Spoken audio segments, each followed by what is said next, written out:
Hey everybody, I'm TJ Majors, spotter of this 6-Cup car this weekend.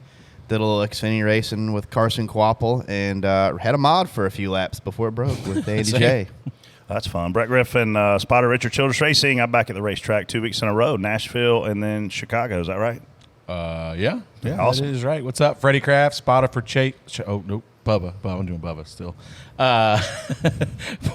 Poor Bill. What's up? Freddie Kraft, spotter Bubba Wallace. Kyle Sieg this week. Also had Doug Coby for all of 10 laps. Doug Coby blew up on the 10th lap of the race, and he was my best finish of the weekend. So that's a very good sign for my weekend. But in the house today, joining us for the first time while Casey is off sunning her baby bump on, I don't even know, some beach somewhere. And where did she say she's going? Anguilla? Alaska. Anguilla. Joining us for the first time, how are you, Carla? I'm doing good. Carla Gebhart here, yes, filling in for the lovely Casey Boat. You hear me, I guess, on DJD Reloaded sometimes, also Fox Charlotte locally. So this is your first big gig. This is. I was thinking about it on the way in. I'm like, this might be my first true test in broadcasting of leading you three. So. Wait, first, I think we probably need to get this out there. I said true test. This is going to be a true test. Listen, I promise you that. I think we should all start off by apologizing to Carla that we are not Trey, her favorite spotter. Oh yeah. I mean, Okay. really, let's go back to this for a second. Been waiting for this moment right here. He is sorry. actually cuter than the three of us, though. He is better looking. I'll give him that, but I don't know about better spotter. I mean, I said, Jeez. I recanted my statement. I said, you three at the top. Okay. And it was like the Oh. fourth, yeah. yeah, gotcha. I'm not recanting any of my stuff. Oh boy, New Hampshire, man. Y'all had a lot going on. A lot of weather, a lot of races. What a day. What a weekend. What a I weekend. don't think it's just the day. Yeah. Well, I mean, for one, I thought when I looked at originally, like Monday or Tuesday of last week, I'm like, we're going to be there all week. Like, it was like a 70-80% chance of rain every day. I'm like, we got 3 races to get in. Saturday looked like the worst day, really, and it was the modified Xfinity race that day. And then, like, we have issues because obviously we are our job is the only one that really works, aside from the NASCAR officials, the only one that really works all 3 series. So now you're looking at, all right, when's this race going to run? Am I going to have a way to get home? Because I don't spot for a Gibbs Xfinity car. I ride the Gibbs plane because of the Cup deal. And then, like, you don't. So now, do I need to ride home? Like, now is the modified race going to be last? And what the hell am I going to do then? Because Tommy, I'm sorry, I'm not staying. So a lot of things come into play, and then we end up getting all 3 races started on time. We obviously had a big delay in the Cup race, which I still can't believe we went back racing. But I mean, we should have. But it was still. I thought for sure when it started raining, we were done. Yeah, I don't looking at to get all the races they did in to move the modified race from Saturday night up to Saturday morning was really helpful. But that's in the back of your mind, mine too. If they ever move the modified race to another when we're gone, I can get home with the Xfinity, but it's tough when they move like another race like that back because you can't do it then. But I mean, full weekend of racing at a track that always has a lot of races. Racing and wrecking. Yeah. There was no shortage of wrecks all weekend, including if you guys saw it, John Force. Oh my Seeger's God! wreck. Yeah, that was that was right as our race was starting. I think is when I saw it. Herm showed it to me. Yeah. I mean, what'd they say? He hit the wall like 300 miles an hour? 304 miles an hour is what his run was, and then That's- obviously at 75 years old, he smokes the wall, blows up, on fire, Still hasn't and lifted. still gets out of the car. Still hasn't lifted. No. I mean, yeah, the guy. If there's anybody that can do that, is John Force. I've got So, a really funny story, and I think have they come out and gave an update? I know, like I don't know if I saw an official one There other was than an, he was. there in was an ICU. official update that he was in. he's in the hospital. Yeah, probably. yeah. Hopefully he's okay. But I have a funny story about John Force. Our good friend Joel Edmonds. Oh, So boy. if I say Joel's name, it's just going to be a funny story. He missed this weekend. Back in the day, the RE guys used to stage the Roush car. Back when you had to escape. So Kevin Hughes and John Levesque, that worked for Racing Electronics, they would park the car, and the Roush spotters would run to the car, get in, and take off. They used to fly together, though, right? Yeah. And so Herm and Joel Edmonds, who we all know is the happiest person on the planet, get in the car, and I don't know what the hell happened to John Force that day. I don't know if he broke a record or something, but like as Kevin's trying to maneuver out of the racetrack, he's telling Herm about John Force's day, but he's like, it's slowing him up getting out, and Joel's in the back seat going, "Who gives a about John Force?" So I was glad to see yesterday that Joel tweeted out prayers to John Force. So now apparently he does once again give about Well, John when Joel's in go mode, everybody's supposed to be in go mode. I think when Joel's in the car and someone else is driving, Joel's always in go mode there. There's a lot of stories about Joel got mad somewhere that everywhere, I think Brett. it was It's Freddie. not just somewhere, it's I everywhere. think it was Talladega or somewhere, and like they waited on me to get there, and he was pissed. He was like, "Why the are we waiting on Brett?" That's a good question. Joel would have been a lot of fun to be car sitting with yesterday. Oh, yeah, he Could would you have been in imagine a that? really good mood. Should we go ahead and get into the race weekend recap, maybe? Yeah, I All mean, Christopher Bell wins Journalist Yeah. of the turns Week. out he's pretty good there. Yeah. 7 of his last 11, I think they said on the broadcast Wow. there. Listen, he shouldn't have won on Saturday. I thought he was the best car for a while, and then lost a little track position to the 00, and then the 00 was kind of cruising to a win until those late race restarts. You get guys kind of get to your bumper, and I don't think Sheldon kind of I don't think Sheldon did even hit him. Like it looked to me like he packed air. He was tight. Yeah. It wasn't. I don't think it was anything. I don't think Sheldon did anything wrong. He's racing for the win. He kind of moves him up, but slows the two of them down. Lets Bell get a big run down the front. And I still think that Sheldon was going to clear Bell off of 2 if the 00 doesn't kind of repay the favor Yeah. and get back into Sheldon. So Bell, that was kind of one that kind of fell in Bell's lap. But then Saturday, obviously, he was really good when we put the wet tires on. He was hauling ass there late. I mean, even in the Cup race, though, he was. I mean, Martin ran him down and passed him. Yeah. So I think it was going to be hard to beat. I think Martin was the best car. Another brutal race for them guys. Yeah, I don't know what happened on pit. I know they had to come back down. Or It looked to me like the replay I saw, they didn't get the right rear tight. The right rear guy goes to go back around and then calls the jackman back up. So usually what that means is they kind of dropped the jack before it got tight. So now they got to pull it off and put it back on. It seemed like, I don't know, but yeah, I mean, he's running, I think, second at that point and then comes out. And then he comes last out car, and, lead lap. and then he goes back there and sees what it's like where we were the whole entire Why'd race. you spin him out? I don't know. He's in the way. He was upset, I saw.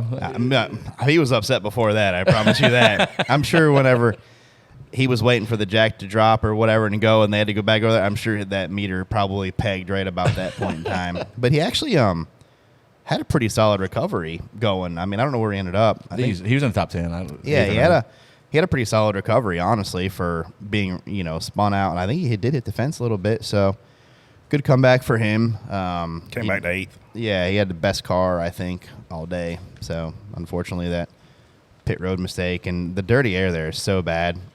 It was going to be hard for him to get back through there naturally, even with a fast car that he had. I think he did a really good job in the rain, gouging. Everybody's just gouging in the rain. So, what were you guys communicating to the drivers once they started on rain tires? Because it looked like some guys were figuring out quicker than others where they needed to be on the straightaways under green, what they needed to do under caution.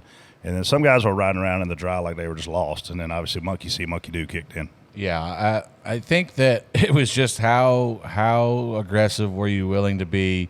The bottom, like when we first fired off and when it was at its wettest, the apron seemed like the one that was moving forward. They would literally, as soon as they got clear of the pit wall, they would turn down on the apron and try to run all the way through the corner there.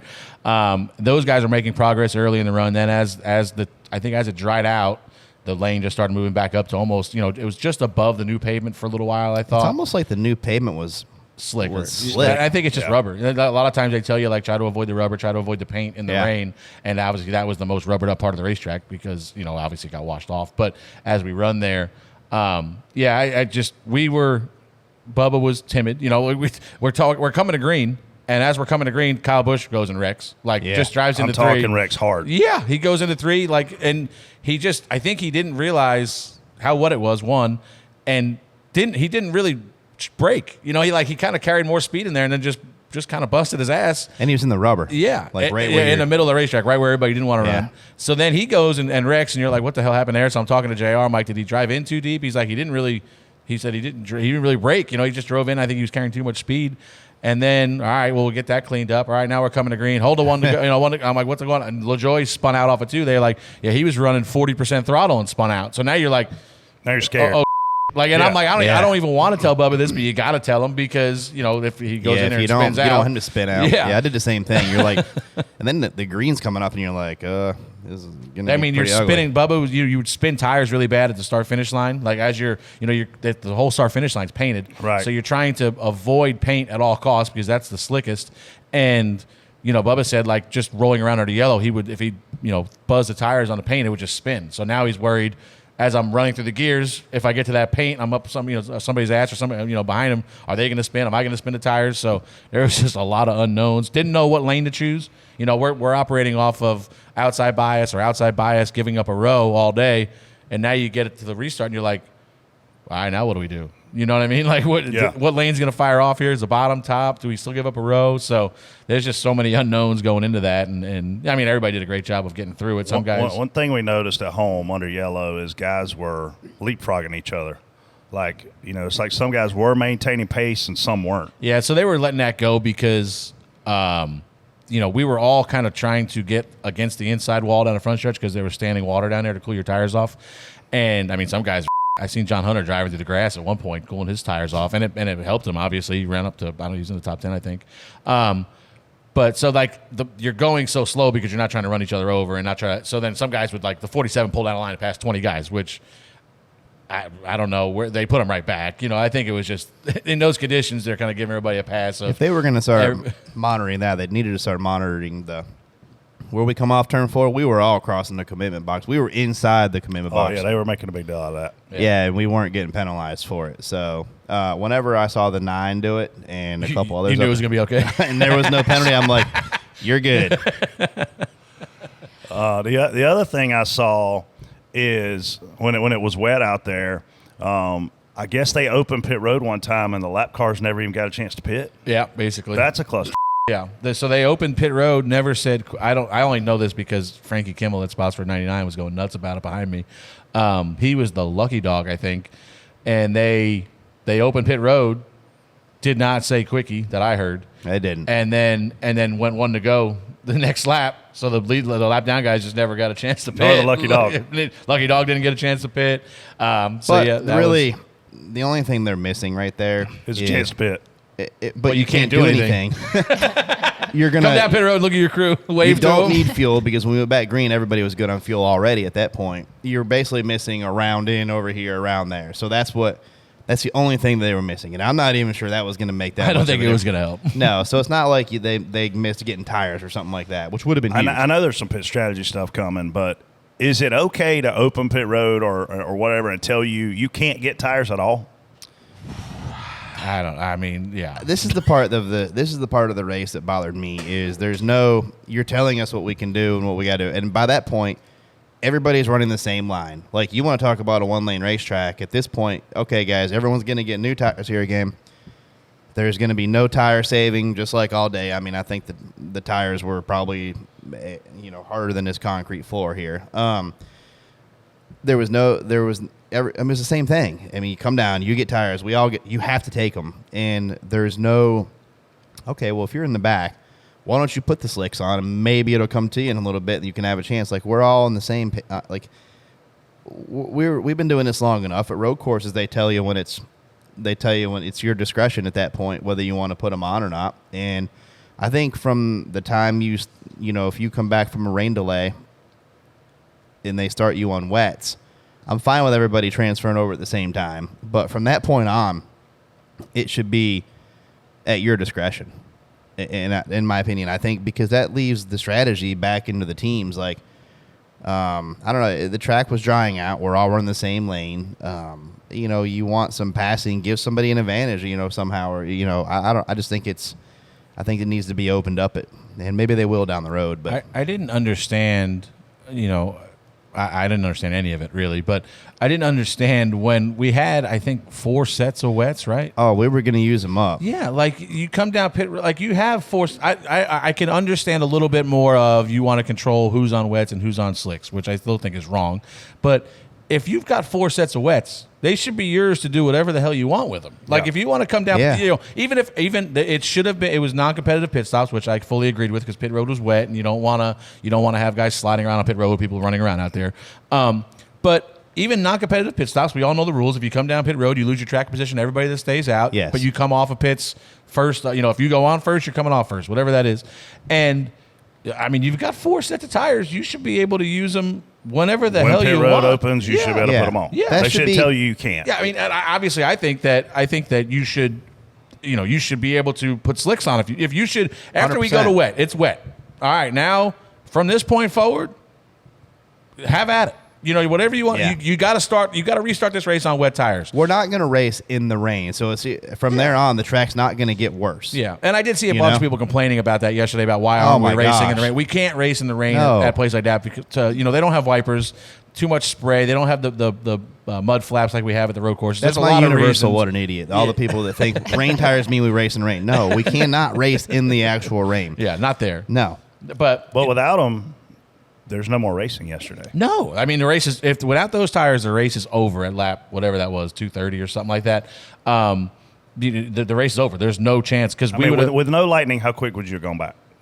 Well, I mean, we started back about as fast as we Okay, could. yeah. Yeah. I think there was maybe a little bit more. Like they canceled, which is interesting. The lightning clock is at 22 minutes, and then it goes straight to 0 for the NASCAR lightning clock. I did hear that the NBC lightning hold was still on for their cameramen and stuff to be in place, but that ran out about 6:30, and we restarted at 6:43. I think they were still Yeah. kind of trying to clean up some of the standing water in the front. Yeah. So that we got back going, I think, as fast as we could. But if you don't have them tires, it's another, I don't know, 45 minutes probably to dry it, I would say, to get it completely dry. And then, so now you're looking at 7:30, 7:45. How dark was it at the end? I was in my car at the very end, but it was pretty dark from where I was sitting. TJ, how was it vision-wise? It was dark. At the end of that race, it was dark. That was one of the darkest endings that I've been involved in. Did they say they were only making one attempt? Did I hear that? I don't remember. Somebody had told me that on the plane I that don't they said they remember. were only The going to cameras do do such a great job of picking up the Lightening light, up. just like Yeah. a scope if you're a hunter. Man, it didn't look dark on TV. And then I'll say this about TV. Letarte, once it got wet, once we were on rain tires, man, he did a phenomenal job. I texted him after the race and told him of breaking everything down. Like the race fan at home knew what was going on because of Steve Letarte. Yeah.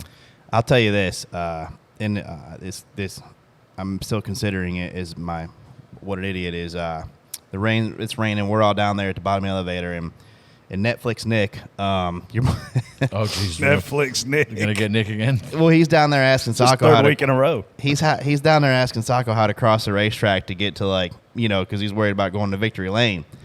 Like, What an idiot. you know how to jinx yourself. You Wow. better wait that out. It's probably my fault because I told him I'm not driving him in there. So Well, he's been spoiled, so I'm So going to tell you what you do. You walk your ass through a tunnel. That's well, how I you mean, get there. and listen, they were an average car yesterday and made a great call that Oh, yeah. in any other A time lot of them made great calls. would have won the race. Yeah. They flipped the stage from 30 out and put tires on and stayed out the stage break to inherit the lead. And I thought he was going to be a sitting duck, but he just kept catching cautions. Every time somebody got to him, he caught a caution, and it just dragged it into the rain. And now they're sitting there, and like I said, every other year besides this year with these wet tires, he wins that race yesterday. So, I mean, good kudos to them for being really aggressive. And like you said, there's guys up in there. Todd Gilliland and Ryan Briganti yesterday were called an amazing race. Like Burgundy? Briganti. It's Briganti. Is it European now? Yeah, or- he's but they, Somebody told you it was Briganti. I've known him for a long time. whatever you say. Burgundy. I don't know. It's Ron. I don't know. That's how I've always said it. That's how his name used to get announced at Stafford all I the think time. So Ron Burgundy. But I mean, he called a super aggressive race. A lot of two tires, a lot of staying out yesterday. Kept Todd in the front all day, and he was going to have a top 5 at the end there if it rains. Justin Haley, another one, was going to inherit. But Justin Haley was fast. Like he wasn't just inheriting; he was passing guys up there. He was a 8th, 12th place car probably. But he was going to finish 5th if it rained. There was a Yeah. lot of guys in that top 5 that called a really good race right there. So with all the changes in the variables yesterday, how big of a win does this look like for Christopher Bell and Adam Stevens to have had to, go through all of those scenarios, right? Yeah, and the biggest thing for me was they didn't practice. The second that it was, I was giving Adam yesterday because I said, "What a coincidence! You MF NASCAR last week on the radio, and the second you leave pit road for practice, they put the yellow out for rain, and he didn't get a lap. And obviously it's probably coincidental, but so they didn't practice. So even they a lot of us got, I don't know, 5 or 6 laps in, something like that. They got no laps. So that's one obstacle they had to overcome. And then obviously all the everything that happened yesterday in the race, I felt like he was untouchable once we put the rain tires on. Like he drove right to the lead and then kind of drove away from everybody. You're not any of those guys that were going to be up there, like Blaney, Truex, Christopher Bell, any of those guys in the top 5 were going to be really hard to eat. Larson, you're not going to get – those guys are going to maintain. I don't care if the track's got water running off of it still. Those guys are still going to be there. So 22 playoff points, second most of anybody in the standings. Where's he at in points? He's 6th, but he's tight, man. Like, he can still get a few spots for sure and get more playoff points. Listen, but you look at Larson with 23 and Bell with 22. They're locking themselves into the final 8. Listen, he wasn't as dominant as he was at Gateway and Phoenix, but if they make it into the Final 4, Ryan Blaney and Christopher Bell have to be – Christopher Bell first and foremost, and then Blaney's also been really good at these mile, flat racetracks. Gateway, Phoenix obviously earlier in the year, Bell won Phoenix. He was going to win Gateway until his motor blew up. And now he wins this one. Obviously, this is a little different circumstance. He wasn't as dominant as he was in those first 2. But if he can get his way to Phoenix, he's got to go in as the favorite. It also puts him in a different scenario than normal, right? Because he would get to the playoffs and then kind of have to further himself. This kind of sets him up a little bit better. A lot better. Bubba and Brad, guys, struggling a little bit yesterday. What do you? Yeah, we were just off. Credit those two. We were good in the 3 laps in practice that we ran. Yeah, but I mean. Yeah, other than that, we've been. I think that's one of Brad's best tracks too, and we're just off. I mean, you have because I picked you in DBC Picks, probably.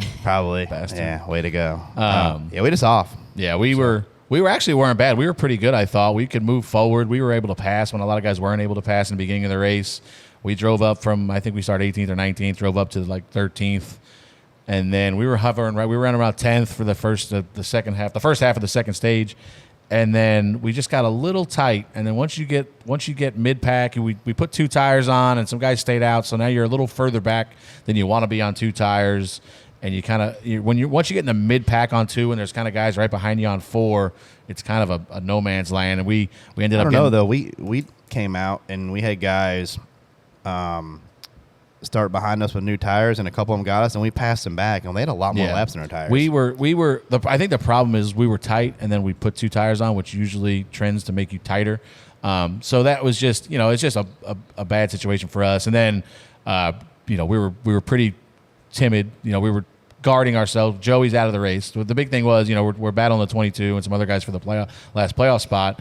Joey goes up, finishes 3rd in the first 2 stages. So now he's got a 16-point gap on us. He's jumped us. I think we were 6 ahead going in. He's jumped us. Now he's 10 ahead. Well, he wrecks. Now he's a couple laps down, 3 laps down. I know he's going to finish in the 30s. So we're just, all right, let's get to the end of this thing. So we fell back probably. We were 14th when it rained. We fell back to like 28th.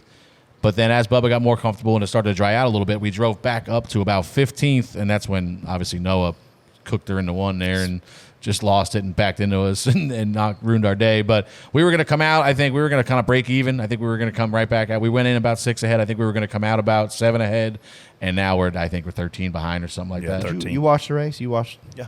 So no, I'm just I don't want to talk about it. Never know with you.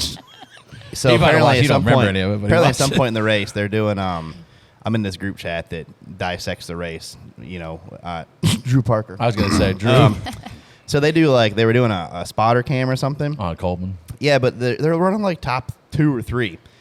You know how much easier a restart? You can take a nap when you're up there doing that. We were 4 one time. I said 1 inside, 3 outside off of turn 2. Yeah, and I didn't think we were coming off. I didn't think we were going to make it. I must have been in there because I was 5 wide. Yeah, we were. Maybe I was 3. Yeah.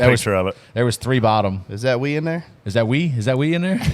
Yeah, I think you're in there too. I'm in the second. Look. I'm second from the top. Probably. That was the 5 wide shot. Yeah. And I'm like, oh gosh, this is not. And you'll never ever, unless it's wet, hear that again in New Hampshire. No, dude. But the restarts are like crazy. But I want to hear, if you're gonna do a spot, I want to hear them do the restart where he goes out there and cleans out Chase. I want to hear that one. That's the one I want to hear. And listen, we've harped on this forever, but what a coincidence. When you slow the corner speeds down, how much better the racing is. Wow. I mean, you stopped to make the corner. And when you have to lift and actually drive, it makes the racing 10 times better. It's like we were right all along. Who knew? So I wish we could just run on rain tires on the dry. Rain tires on the dry. Well, we did that on Saturday when we Yeah. started the Xfinity race. Yeah, but it You was did it at the end of the race too. honestly, it was I fun. wasn't there for that part. Yeah, you weren't there. It was actually pretty fun. So listen, yesterday was the best example of those rain tires because every other time we've done it, the track has been Pretty dry. Too dry. too dry. Like even the Xfinity race, I didn't understand what the hell was going on because the modified race ended and it was not raining. It wasn't wet. You know, it had maybe there was a little shower there. I can't remember, but there was no track drying. And I'm like, I was like, one of the officials there, I was like, are you not drying the track here for the Xfinity race? And they're like, well, I think they're gonna start on the wets. And it's like they were just determined to start that race on the wets for some reason. And then we just go in there, run 10 laps, or throw the caution, and take the wet tires off. And it's like that seemed really pointless. Yesterday they were absolutely needed, and we wouldn't have started without You them. should hear NASCAR on the radio when it's raining out. And you know how normally they're like, all right, jet dryer, you stage over here. It is. You turn your radio off and on a couple of times to make sure it's still on because there's dead silence. There's Is nothing it not? going on, yeah. It's so quiet on the radio, but they do. I mean, man, I'll give them credit. They got it exactly. They make one pass with them. What do they call them? Air tundras or whatever. Yeah, the tundras. Yeah. And that track's basically ready. Yeah. So What kind of racing would we have seen had it not been on? I mean, the same that we Yeah, I mean, it'd be the same. And I thought a track widened out more yesterday than it ever had in the past. I don't ever really remember running above that. You know, used to the last couple of years, they had sprayed the racetrack, so you ran the bottom lane or that third lane, and you would run like a diamond, try to go from the third to the bottom on exit. Yesterday, there's a couple times Larson was up by the wall in the center, running a really big diamond. It was widening out, but it was still really tough to pass, just like it always is there. Moving on to the Xfinity race, I've talked a little bit about it, but Sheldon Creed, this is his 10th runner-up finish. You got to feel for him a little bit. That's a lot. That's a lot. That's a lot of seconds. Yeah. I mean, there's a couple he probably should have won in there, probably more than a couple. Yesterday, like I said, Saturday, I thought he was going to clear Bell off of 2 if the 00 doesn't give him a little bit of payback for what he did off of 4. Yeah. So, it's just a lot of times when he finishes second, it's because he's kind of been aggressive or maybe a little over aggressive at times. But I mean, I think he's gonna find victory lane somehow. If you keep putting yourself in position this many times, it's bound to happen, I think. yeah, we got really lucky with that late caution. We were on pit road when the caution came out. We ran about 25 laps longer than anybody else, and we were going to blend right out in front of the 00 right as the caution come out. We were going to be okay still, but, I mean, that just cycled us to P2 because Jesse stayed out, and Carson beat him on the restart. And if it stays green there, we probably finished top 3. Yeah. I have to be a bit of a homer for a second. My boy Justin Bonsignor did an unbelievable job, I thought, for not having any practice. Going out there, they made a great pit call. Seth flipped one of the stages, got him track position, and he ran. Bell got the lead. Obviously, Bell's never lost in the Xfinity race there. He got the lead. Justin stayed probably, half a straightaway or so behind him the whole run. Lost a little more track position on the next pit stop. And you don't notice stuff like this because if you're not maxing out your pit lights a lot, you're going to lose tenths of a second. That's going to be the difference in I got a couple guys beating you off pit road. So, Justin, first time pitting, he had the sketchiest pit road entry of the day on the green flag stop. Yeah. He was sideways, but got it done, got it slowed down. I was like, oh, please don't get a penalty. But yeah, I thought he did a great job. No practice. He went up there. He passed guys. He passed Sheldon Creed. He passed Chandler Smith. That move he made on Chandler in 3 and 4 was unbelievable on the outside. So, just a great day for him and a great showing for him. It's a kid I've known basically his whole life since he's been running. How do you say his last name again? Bonsignor. I thought it was hooked on phonics Freddie today. Yeah, it's not like Bonsignore or something. Now if there's a track that he's going to go to run that he could be most comfortable at and probably get up to speed the quickest, is probably Loudon. So, but he did a great job all day. For sure. And this is not a kid that somebody just threw a bunch of money at him and he went out there and raced. I don't know, he probably doesn't want me to share this, but he basically kind of funded this himself or had to go around and pull some money together to do this. And it wasn't like guys make good money. It wasn't like he's got a pretty good job, but he worked and clawed at this. I know he reached out to Brett about trying to get him some help for some sponsorship. So this is something he did a good job of getting this opportunity and then making the most of it. I thought I called him on Saturday night. I said, man, I really don't get where you finished. That was a really impressive run to run for sure.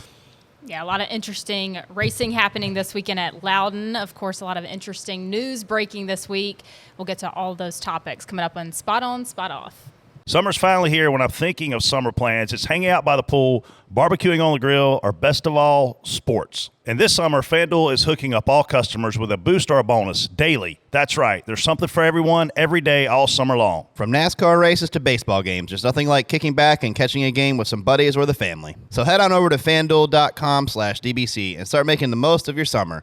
FanDuel, official sports betting partner of the Major League Baseball. FanDuel helps me keep up with the latest action in the sports world. All I have to do is open the app and make up any of the bets I'm in the mood for. Must be 21 and present in North Carolina. Opt-in required. Wager requirements apply. Bonuses awarded as non-withdrawable bonus bets or profit boost tokens. Restrictions apply, including bonus expiration. See terms and conditions at FanDuel.com/sportsbooks. Gambling problem?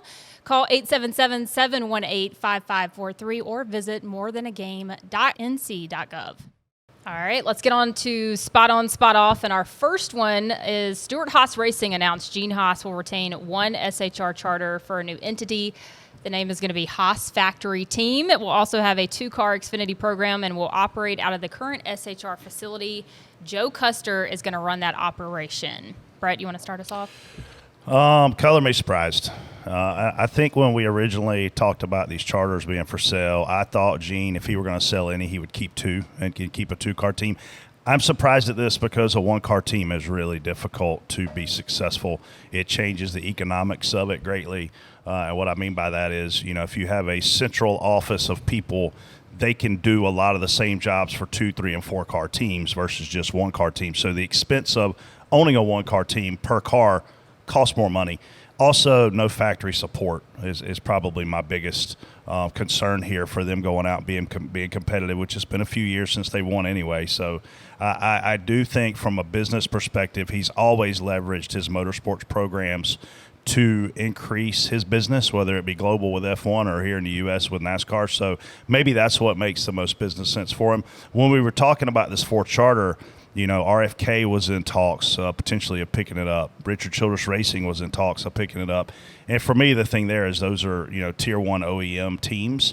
So clearly I think that charter is more competitive if it's farmed out to those teams, but obviously that's not happening. He's keeping it in-house. We know that Joe is already doing a lot of stuff for Xfinity teams, so it makes business sense for that operation to carry on. I'm hearing Ryan Preece's name as a potential driver there. So overall, I guess I'm spot on because at least he's sticking around. His legacy doesn't just die. Yeah, it seemed to me like like something here between Front Row and SHR didn't come to fruition, as TJ would like to say. Yeah.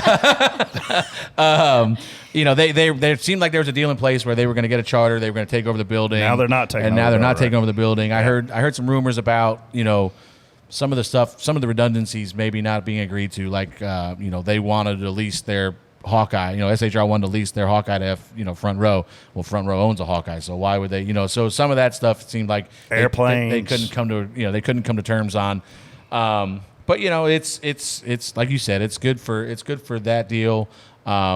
It's weird. It seems like you said, we thought this charter was going somewhere else. It seemed like when the announcement came out, it was, we're done, we're closed up shop, and all of a sudden something's changed in that process where Joe, and we had heard rumors that they were trying to keep at least one charter, maybe for Joe, and who knows. I also don't think this automatically means, I saw a lot of speculation that this is Cole's ride now.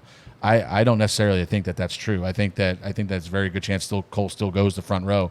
But it'll be interesting to see how that plays out. And yeah, to your point, the Xfinity teams, there's room there. I've heard rumors of maybe Preece. I kind of heard that get debunked a little bit yesterday. I heard Harrison Burton's name come up there a little bit. So it's going to be interesting to see what happens. But yeah, it's definitely good for them to stay. For somebody like Gene Haas and Joe Custer to stay in the sport is a win-win for us. Yeah, this has been the weirdest sale of a team that it's been weird. There's been so many different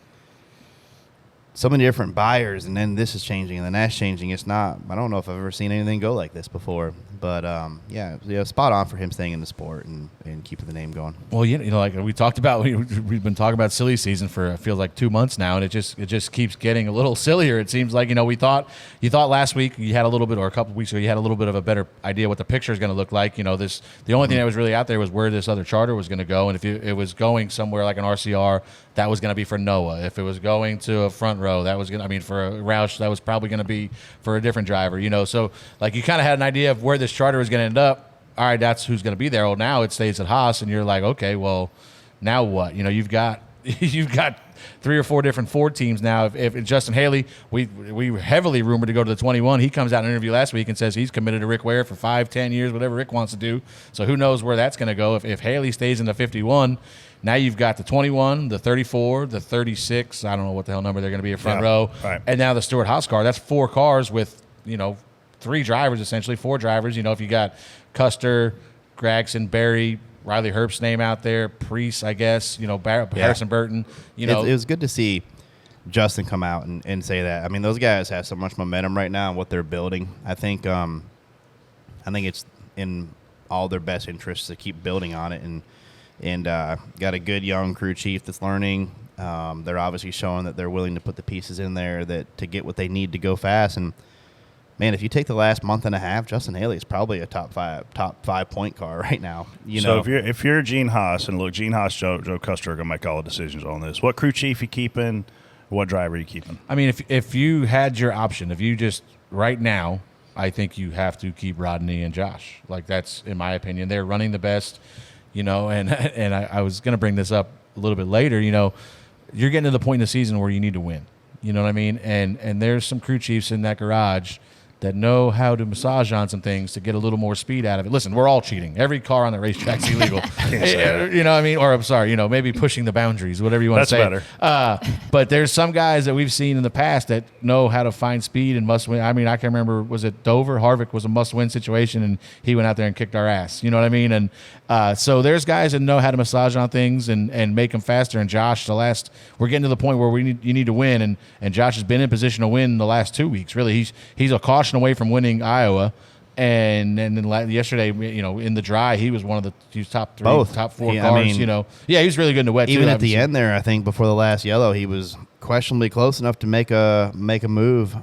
Whether it sticks or not, I don't know. But if I'm Rodney Childers, you're going to pay me a lot of money to stay there. Yeah. Oh, for sure. I'm not staying there for the same amount of money I'm making. Yeah. Well, like if your options are basically, Rodney. Who you got? Rodney, Boswell, and Chad. and Chad and Drew. Drew. Chad's out, right? They're not running well enough to even be considered, I would imagine, unless you just don't have you're going to keep him because you don't got anybody else. Out of the 4, he's probably the lowest. If Briscoe's leaving, then if it depends on who's the driver is. I'm assuming if Gregson stays, maybe he wants to keep Drew, but I don't know how you would let Rodney leave if you had the option to keep him. But if I'm any of them crew chiefs and I stay, you're going to pay me $100,000 more than I'm making now. Oh, and would you stay? Well, even then, like for $100,000 more, yeah. Yeah. Is it as simple that as Gene just changed his mind, though? Do you think? He can. Yeah. Because he's a billionaire. He can do whatever he wants. With a B. With a capital B. There's no owner in the sport with more wealth than Gene Haas. Yeah. Smart, partly because he didn't get married, didn't have kids. And like I said, I think there was deals on the table. Like, Carla knows what I mean. Yeah. There's deals on the table that if that deal with front row gets done and they don't have a building to race out of, then this probably looks a lot different. We had heard the Xfinity team was always going to stay in Custer's control and move down to like the F1 shop or something. Well, now you've got this Cup shop, and maybe like, all right, well, if we don't have a deal to get rid of this, we might as well keep a charter and run. The charter's going to probably, if you could sell it this year, you could sell it next year. Whatever you want to do, it's going to be the same probably. So it's just it's going to be interesting to see how it plays out. All right, moving on. Moments before the rain delay, Kyle Larson and Denny Hamlin were racing close, and Hamlin pinched Larson up near the wall. Larson's spotter, Tyler Mon, said, "He runs you like that every time because you let it happen." Larson's response was, "Shut the F up." Brett. So I was actually at the same place as Larson's wife yesterday when this happened, and I showed her the message because Matt Weaver he was the first guy I saw that tweeted it out. And so she read it out loud, and I was crying laughing. Listen, this isn't necessarily good, right? It's good if you're Freddie Kraft and Bubba Wallace because you're buddies and you go way back. You're good if it's Elliott Sadler, Brett Griffin, T.J. Majors, Dale Jr.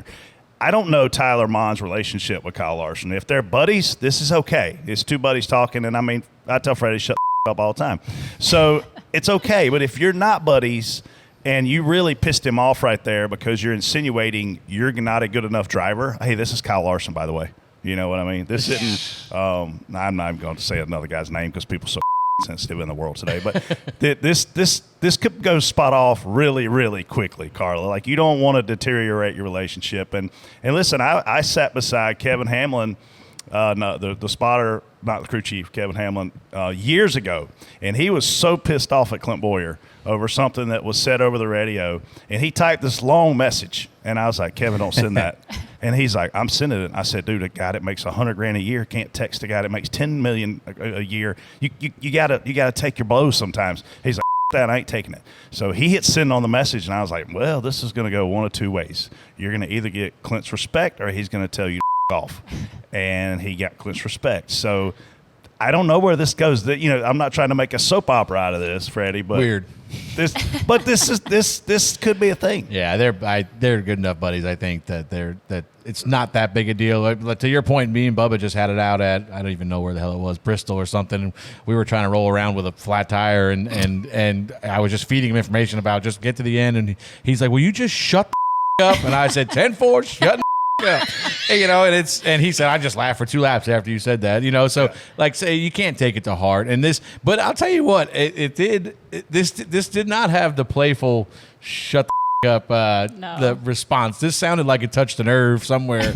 and maybe it touched a nerve because Kyle knows Tyler might be a little right. I feel like Kyle has come out of the bad side of some of these run-ins with Denny. He lost that race at Kansas when Denny kind of packed air on him and got him in the fence. And it definitely didn't seem like it touched a little nerve there, but I'm sure they'll be fine. Yeah, I don't know. What would you have done? TJ would have pouted if he'd been told. Well, not over that. Threw his headset off the roof and stormed off. Not over that. Now, when the guy changes his mind 6 times a race, and then you do exactly what he says, and he says, "Don't do that again," and then you get really mad, and that's when that happened yesterday. That's when you pout. No, that's what happened with Dale Jr. one time. That's when I quit spotting, and then he passed a guy, and I didn't even clear him. He's like, "Oh, I see how it's gonna be." I'm like, "Yeah, you do." But see, that's how two buddies can do it. Yeah. Yeah. But I don't know. I don't see it carrying on. I don't even know if it's probably already kind of squashed. If not, Kyle knows there's a lot of guys you can call that'll probably take that job. So. I'm gonna Netflix Nick. Netflix Nick. I'm gonna contract year, by the way. Just Yeah, so me you know. too. We're all in contract years, Kyle. I've got a price. Yeah, I don't know. I think Tyler did it. I think Tyler's terrible. I'm just kidding. I'd fire that guy tomorrow. Yeah, I wouldn't let him talk to you like that. I wouldn't take that. I would not take that, Kyle. It's hot in here now. I think High Limits is awesome. Oh, man. All right. Moving on. After Michael McDowell's move late in the race that ended his day along with Ryan Blaney's, McDowell found Blaney after to apologize. Blaney had this to say: "Apologies are nice, but it isn't going to bring back what he did. It was a low percentage move. What do you think was going to happen? You're going to take both of us out." Take TJ. I've been there before with him. This is not the first time this situation's come up. I'm spot off. I just don't think you can't go in there and take yourself out too. I mean, you gotta make moves. I get it, but you can't keep taking yourself out. Like, this is 2 times in the last month, maybe month and a half, whenever Talladega was. Like, that was a really low percentage move as well. And you still, I'm not saying, I know he's pretty much in a must win, but if he comes out of Talladega with a top 2 or 3 and comes out of Loudon with a top 2 or 3, and who knows, man? Then you're getting on a hot streak kind of at the right time. Maybe you win next week. I don't know, but I just don't think you can keep taking yourself out in these situations. Yeah. Can you imagine if Ryan had not gotten a win at Iowa, what this would be like? Yeah. You like last week we weren't very critical of Kyle Larson making an aggressive move because I didn't feel like that was a low percentage move right up until, he ended up getting wrecked. This wasn't going to work. That you could not drive in deep enough on the bottom. It looked like there was a little bit of moisture down there still. Like every time we ran the bottom, we lost the nose really bad. This is a really low percentage move, and all you have to do is, like TJ said, you can't take yourself out. You can't. This is not going to work. The other guy, okay. You wreck him, you wreck yourself, and all you have to do is look to Saturday. The third place guy in the middle of 3 and 4 coming to the white flag is the guy that wins the race. If you live the race another corner, you get in there behind Blaney, let Blaney go up there and race Bell, and you don't know what could happen. They might hand you a win, but now what's not going to happen is now you're, I think he finished 15th, but he's last on a restart with 3 to go. You're not winning from there. You got a much better chance of winning. Let them front row guys get together and hope they maybe hand you one. But you go in here and clean everybody out. That's your lead. That's Tyler your Reddick, Talladega, running 5th. Where that's where the video they watched showed where they needed to be. But you like we always said, Denny harps on it about all the time, especially plate racing. Like, live the race another corner. Don't throw the extra block. But same thing in this. Like, it was just an unnecessary move at that. It's like throwing a Hail Mary on 3rd down with a minute left. You know what I mean? There's still more game to be played. You still got other options. You don't need to go for it all right here. But he doesn't see that. He sees win and I'm in. He sees I got to make this pass or I won't have a shot to win because he knew how good Blaney was. I don't fault him for trying the move. I fault him for not being able to finish the move. And I watched Chandler Smith do the same thing on Saturday. He's driving in over his head on corner entry, trying to maintain that inside spot when the outside lane has the advantage. Like, sometimes you just got to be smarter. But it's hard for these guys, man. They're racing. I'm 100% spot off because this cost me DBC Picks. I was going to have an easy win, and Michael McDowell that completely up. It messed Talladega up for some too. So. That's the way you live. How's his teammates feeling? This is his last year with front row too. Yeah, they're wanting him to go for it. They're wanting that. They probably commend that, but at the same time, you need to pick a better spot. If that's further lead, if that's in there underneath Bell, you know what I mean? Like, because Bell was leading right at the time. This was for second. This was for second. So if that's the last lap and that's Bell you're underneath, or you're even trying to get to Bell's bumper on the last lap, I get it, but it was still a couple laps to go. You had no. We always talk about this, TJ, on here. Like, whoever has the nose ahead is going to dictate where you go. And if you can't, he's sliding to his door and he's only about halfway, 3/4 of the way in there. You're just at the mercy of that guy up top. You're going to get free because you got no side force now. It was just like a low percentage. There's basically no chance it was going to work unless you just get a little bit further in there and knock the Blaney up the racetrack, and it just didn't work out. Last restart, 2 Stewart Haas cars right there on top of Bell, and Bell absolutely yards them. Yeah. I was watching. I was staging the car at that point, but he run like 8/10 faster than them on that coming to the white. That's a spot that I thought, all right, both of these guys are in must-wins. You got Barry, you got Briscoe. They're in must-wins. And I said on the show last week, I almost picked Briscoe in my picks because I said this guy's going to have to prove he's worthy of this 19 car if that's who's getting in it.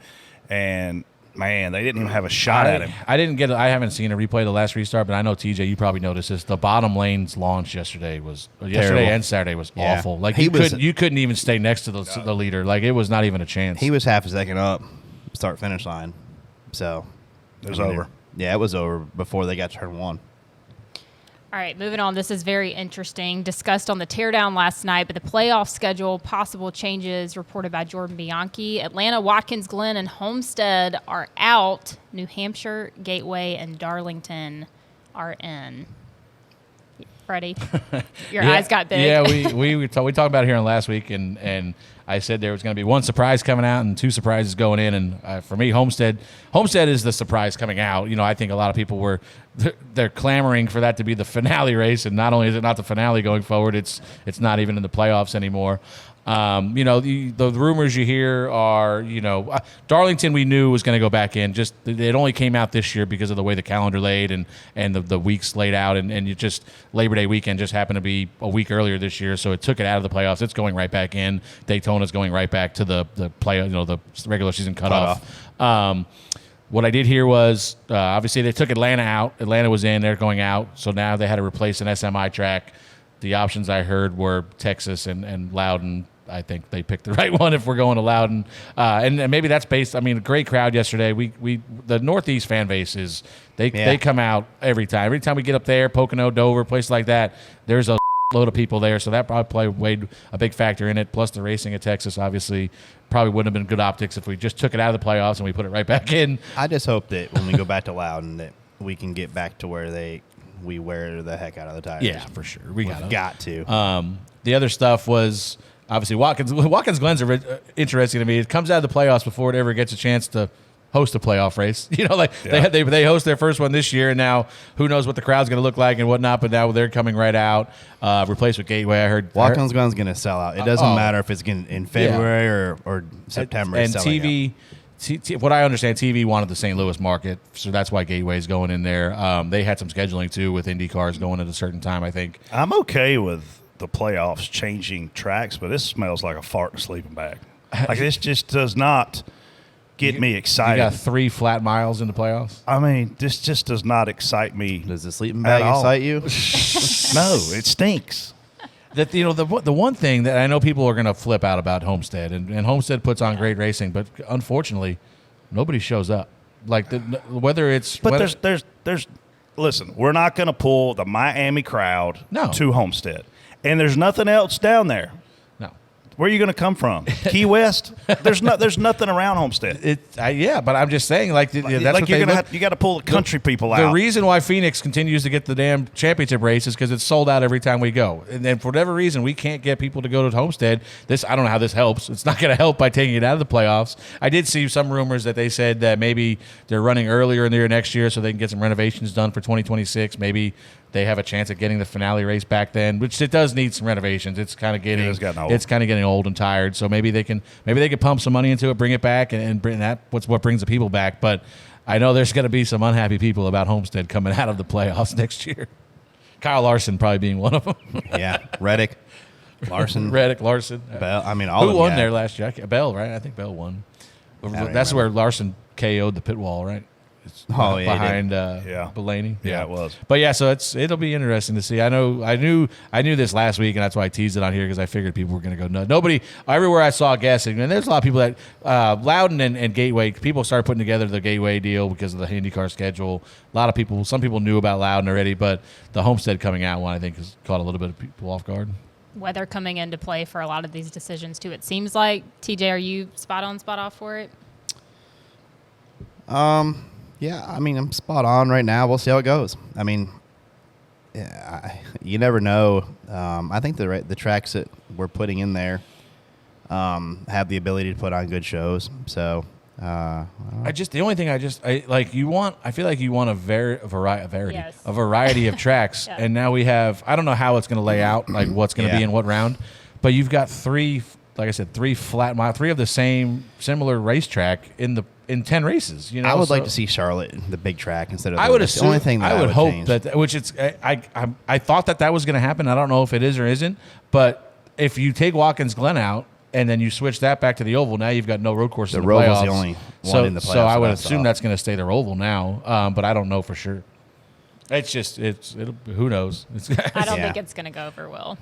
No, we'll fight. Yeah. Listen, I don't think no matter what you do, it's going to go over well. So, honestly, it doesn't really matter. Well, I just think that it's like the fan reaction. Every time you see any poll, we've done it on DJD Reloaded, you see a poll about what should the final race be, I mean, it's overwhelmingly Homestead. And Homestead does put on a great race, but that's not everything. Like Brett says, that's because people want to watch it on TV. And now, if those people all said, okay, I want that race, and start going to that race, it might be the last race.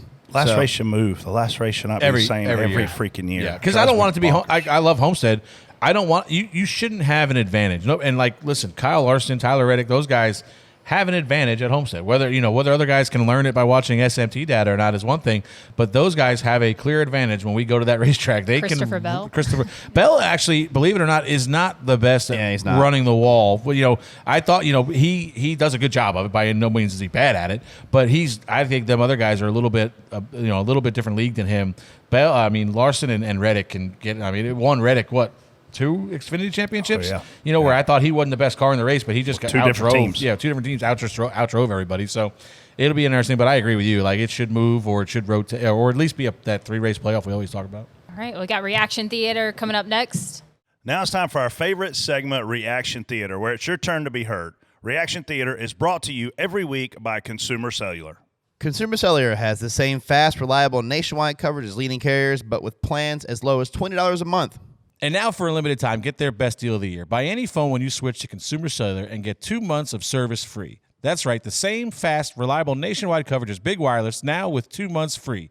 Proof the best things in life really do come in twos. See ConsumerCellular.com for promotional details. Let's go to the calls. Jay, come on in, man. All right, we're going to go ahead and knock out your midseason review today. We're going to go over some things you're doing great, some things you could work on. Overall, I'm impressed with how you present yourself. You're not up the DBC guys' asses like Andrew is with Dale Jr., and we really appreciate that about you.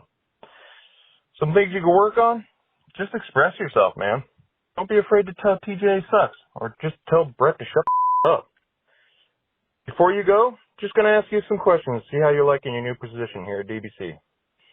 First question. All right. How would you rate Casey's cleanliness in the studio since working alongside her? Do you think it will get worse with baby number 2 on the way, or do you feel like she's just kind of plateaued as a slob? Question 2. On average, how many of TJ's lip smacks would you say you edit out each week? Do you feel like you need to leave water bottles at his chair? And lastly, what do you think has more negative impact on the podcast? How much Freddie strokes Denny Hamlin off, or how often Brett corrects other people's grammar, then shows his incompetence with how he pronounces McBee and water? It's called glazing, not I really appreciate your time here, and I feel like you're doing a great job. Just please, don't turn into like any of the other past heads.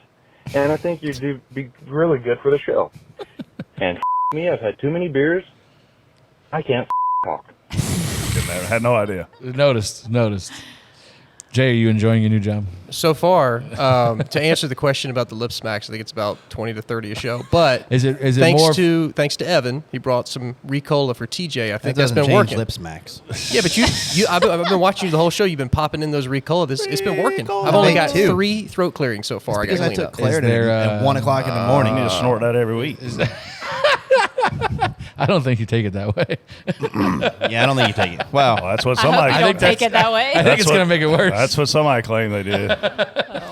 And for the record, I think Casey's the cleanest out of 3, y'all. You haven't flown with her. Yeah, I have no idea. really? I don't ever leave garbage. Oh my God! You leave your rundown every show. I get your paper every week. Your rundown never moves. No, Everybody else picks their rundowns up. I know. I get it. If it moves, Yeah, there you yeah. go. I have to clean, or if Brett doesn't get it, I grab it Then how am I the mess if you don't have to do anything? because he doesn't always grab it. That's not what he said. He says he always grabs it. I'm never grabbing it again. I don't think that guy liked me. He didn't really mention me much. Yeah, stroking. Oh, here we go. Oh, no. Well, it's a beautiful day at the track. Just got me. Sounds like the wedding singer. second place. I ain't even had time to climb out of the car, and they're already in my face.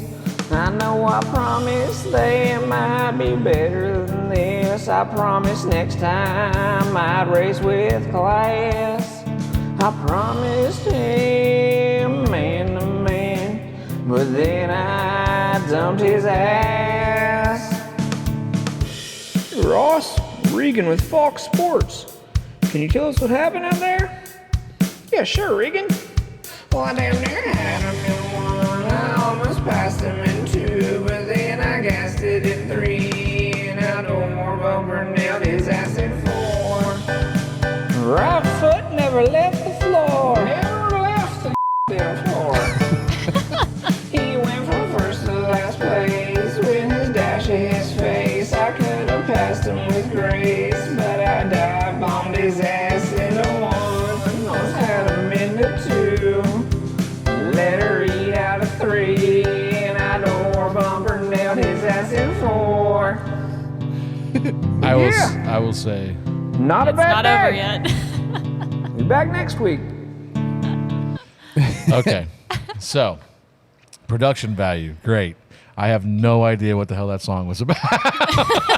I think it's about Ross trying to make a pass. Was he trying or to wreck something. somebody? I don't know. I don't know. He I held tell it you who to the floor. Did you see the video I sent you this morning of I haven't yet. Ross coming down across Justin Haley's nose? I haven't opened it yet. He missed the corner a little bit, slid up off the bottom. I'll tell you, dude, and Justin was committed. He glazed the hell out of his bumper.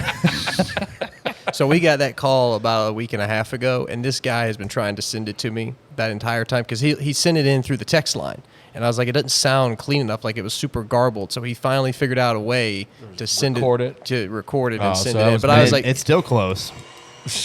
A lot of time went in. He put so much effort into it. I'm like, all right, we'll try to work it into the show. I mean, keep digging. Yeah, great effort. Give us another one. Yeah, can I have maybe a title of the song or what it's about first? What are you watching? Justin Haley, wreck Ross Chastain. just runs right through the back. Glazed his bumper. He's meat riding. All right, what do we got next? No, that Sam Mayer is an idiot. Biggest idiot I've ever seen. The way he threw it down in there, taking out Bonsignor. What a shame, didn't deserve it. Little Sammy Mayer, what an idiot, what a crybaby. Crying because he gets no calls from Donald cup Trump? teams. That's what it sounds No like. cup teams. No one gets less calls than him. What a shame. Dale Jr. should send him to Mexico, or at least down to Arca. Sam Mayer, what a baby. What an idiot. This is funny. This is definitely not a guy You from don't the think modified series. What's Trump? Yeah. Now you have Trump to called guess it. if it's That was AI or Trump. somebody actually doing it, though. No, I would assume that's AI. And listen, I don't know. I'm pretty sure it was Sammy that got Justin, or Sammy at least had him jacked up all the way to the corner, and then Mayer might have come in and That was definitely not finished him. Allen Iverson. You don't think that was him? No, that was Donald Trump. That wreck with Justin right there, that was this. Honestly, it just got. I don't think Sam Mayer came up much at all. I think they just. He came up enough to wreck him. Well, I think honestly, I think Justin started closing the door, not knowing there was two cars there. There wasn't enough room for three cars there. Justin, to me, I'd have to go back and look at it again. Justin, look at Justin wasn't in control the whole course. Sammy had him jacked up on entry, and then it looked to me like Sam came in. Diving to the apron in turn one is pretty much going to happen. Low percentage. Well, I mean, but it happens almost every restart. Even the cup cars. I mean, everyone dives down there. And really what you're hoping to do is you're hoping that everyone in the second or third lane eats each other up, and then you clear them before the exit. Well, you see the front ends travel, and then you're like, if the back end doesn't stick, we're wrecking. Yeah, I mean, that was what, 3-4 wide, Freddie? It was when Sam got in there, it was 4. Yeah, and the two in the middle started meeting, and that's where they were meat riding each other. Yo, TJ, did you just quit spotting? What happened, Majors? Were you in a porta potty like Brett with Elliott Sadler? What's going on? You just dumped Truex because he's retiring? Come on, man. Definitely do better. Northerner. Just wanted Martin to remember me. That guy's from Jersey. Yeah, you can tell. Listen, man. Why'd you do that? Would you tell him? Our car was bad. Tell him to hit him? We're trying to hang on to it back there and maintain the best we can. And I think Briscoe got on the outside, and when he got on the outside of Martin, it's one of them moves where you weren't expecting the guy to jump up there and get there. And when he got outside of Martin I think Martin jerked to the left a little bit quicker than what. I don't know. I think you were 2 lanes off the bottom when you were 3 wide. Well, Martin forced the middle, and he was being too aggressive. And then the 14 crowded him, and which crowded us, and then we hit him. How's that go? That's Just like that? You got it pretty good. It's not our fault. It was definitely someone else's fault. For sure. Freddie Kraft macaroni and cheese. You couldn't get Bubba in the pit stall? Come on, man. Come on, Freddie. I don't understand, man. What's going on? Oh, TJ, by the way, it's not raining here, so maybe your Tesla will crank.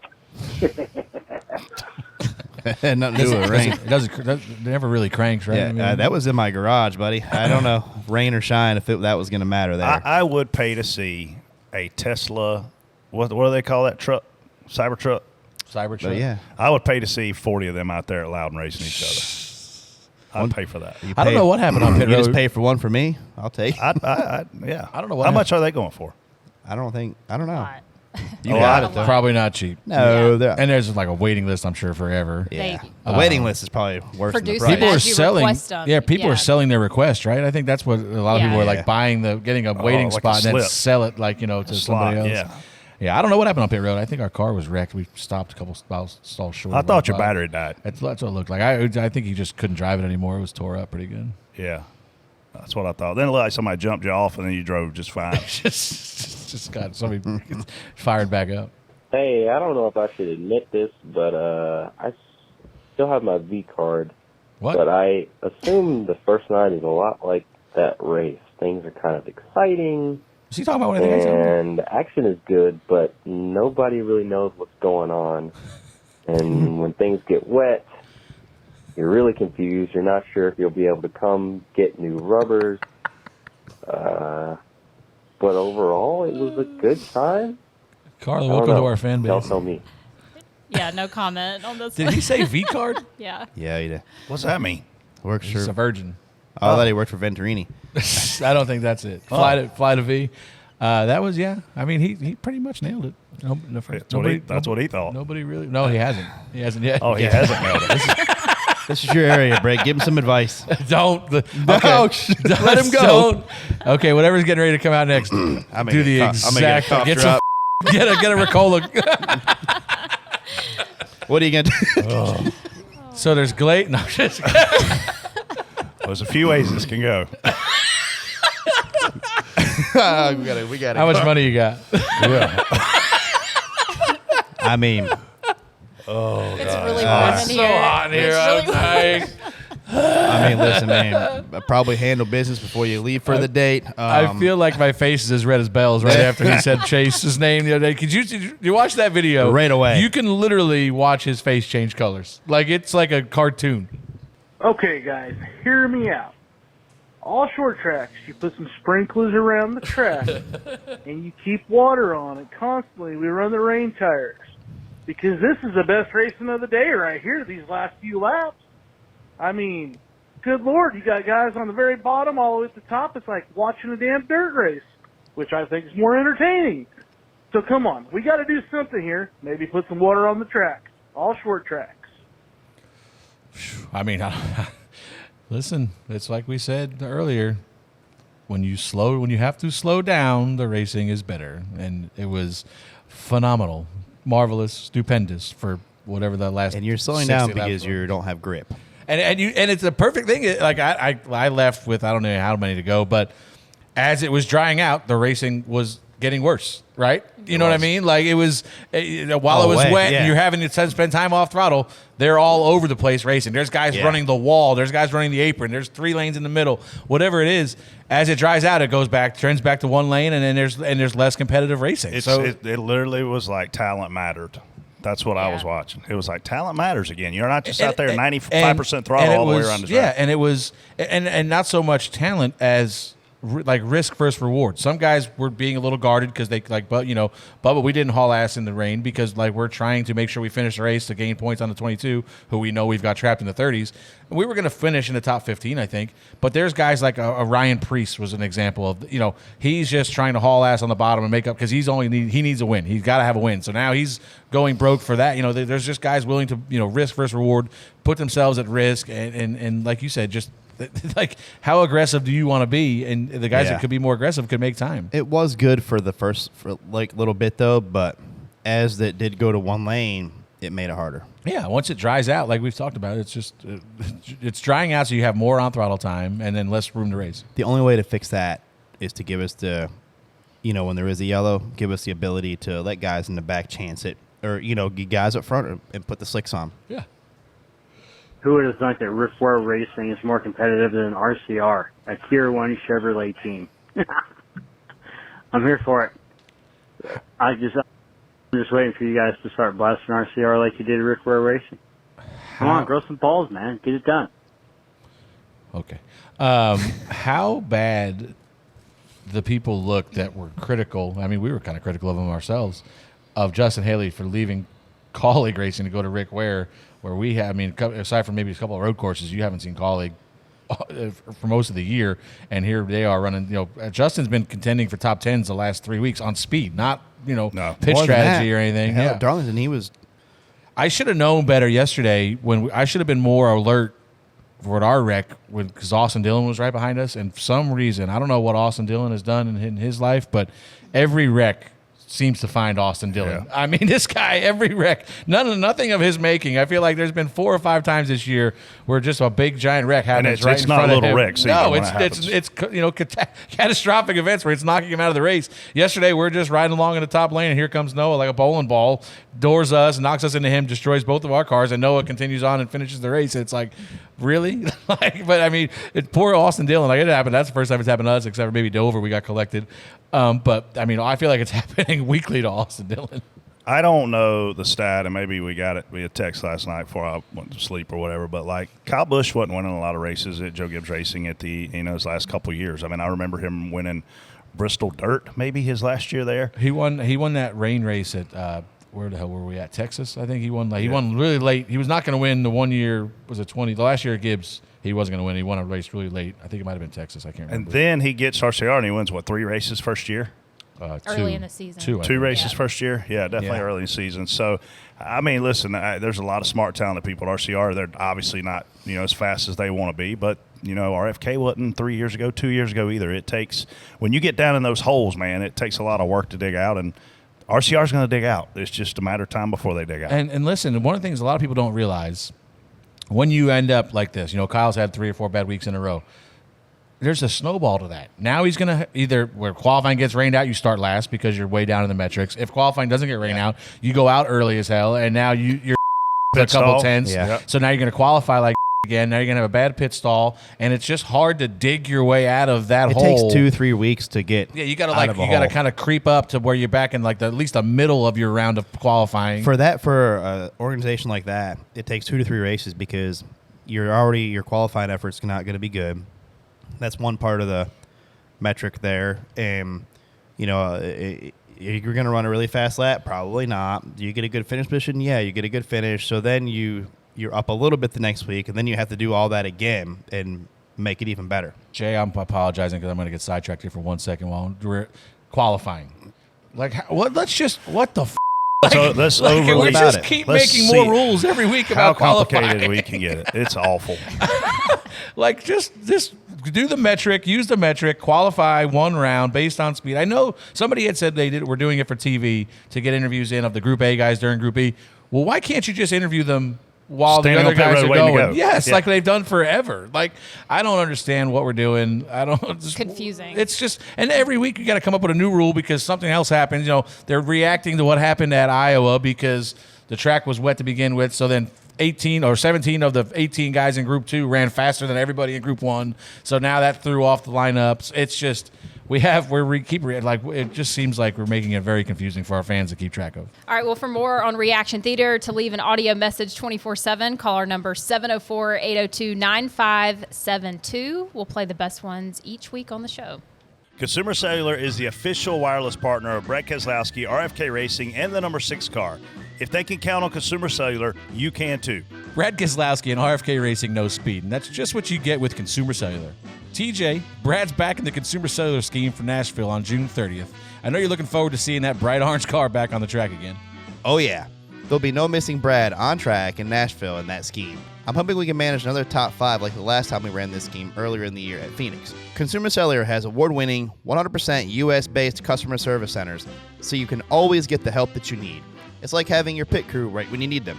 Consumer Cellular has the same fast, reliable, nationwide coverage as the leading carriers, but with plans starting as low as $20 a month. There are no activation fees and no contracts. Consumer Cellular customers stay because they want to, not because they have to.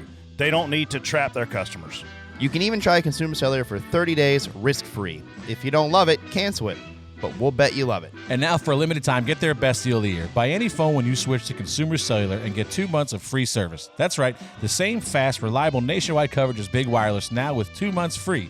Proof the best things in life really do come in twos. See ConsumerCellular.com for promotional details.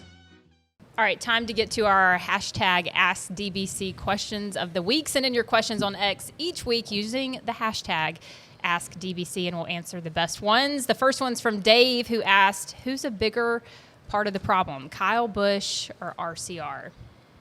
I think they're kind of going hand in hand right now. The RCR doesn't have the speed that they need to compete, I feel like, right now. And I don't think Kyle's handling that very well at the same time. So, I mean, obviously I have no clue of the inner workings of RCR, but I've been in places where you don't have speed and the driver's used to competing for wins and now he's not, and it doesn't go well. The driver is kind of, I remember I was working for one guy and we'd go out and practice and we'd be 5 laps in and he'd be like, this thing's the biggest pile of I ever drove.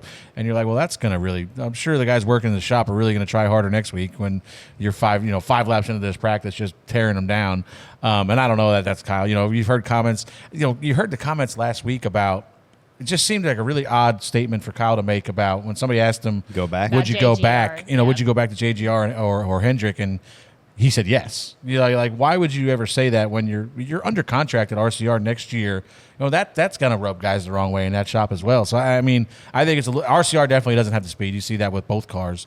But at the same time, I don't know that Kyle's doing much to help the situation.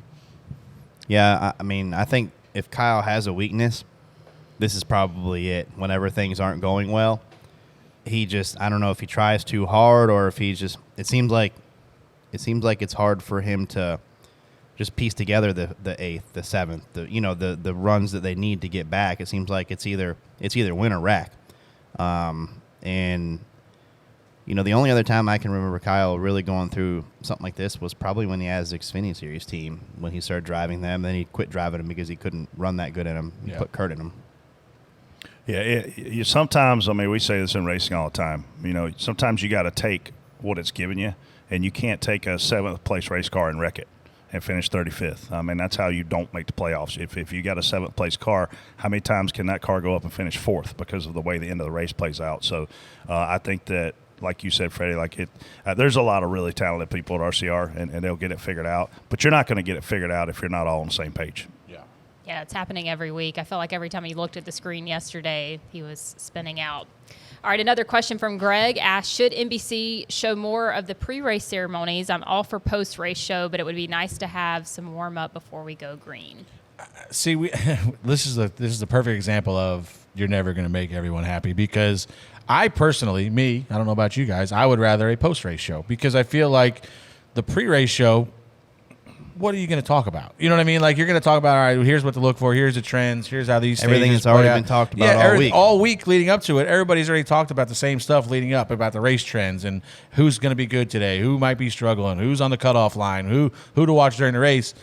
So you're just going to have another, I'd much rather have, if you're going to give me 30 minutes one way or the other, give it to me at the end where you can interview more drivers. Guys had really good days. Todd Gilliland, Justin Haley were, having really good runs. Guys had really good finishes. The Briscoes and Berries, I want to hear from them guys after the race about how their race went versus hearing the same stuff over and over again before the race. So give me the post-race show every time. See, I'm not obviously a producer, but give me the anthem, and then during the 5 minutes that we literally burn for the drivers to go in the cars, give me a pre-recorded interview of the pole sitter, last time we were there as winner, and if anybody had something crazy happen during practice or qualifying that it's worth highlighting. Otherwise, I don't need all the hand clapping. Start the damn race. Give me all the interviews at the post-race, post-game, post-show. That's where all the things are for me. I 100% agree. You would think you could do that in like a 10 to 15-minute window, then have like a 30-minute post.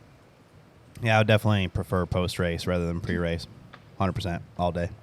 A lot of times. And I don't know what did they show? What is NBC showing?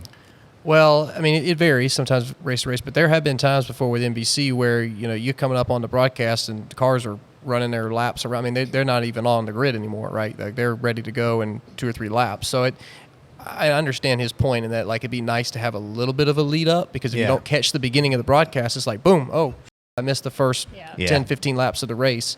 Going back to the whole why there's sometimes so much of a lead up or like a longer pre-race show, a lot of times it's those ad spots that they sell because at the end of the race, a lot of times some people will tune out. They'll turn it off. Whatever. Yeah, you go ahead and throw me one of them Ricolas for me.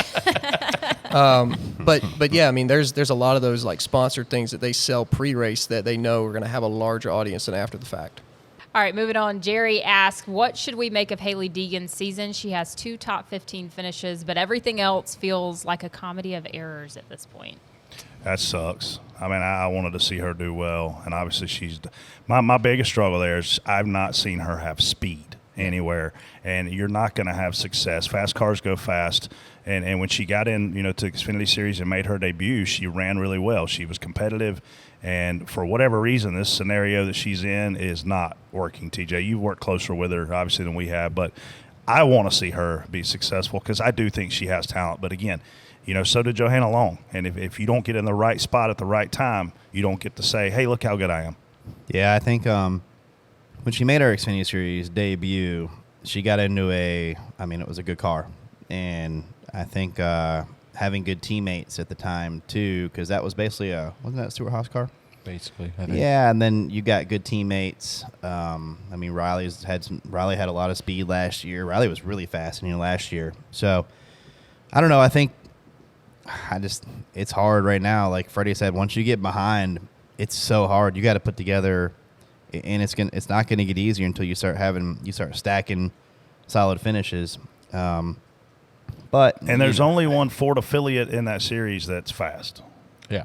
If you're not associated or in a Stuart Haas racing car as a Ford in the Xfinity Series, you're not going to be relevant. Yeah.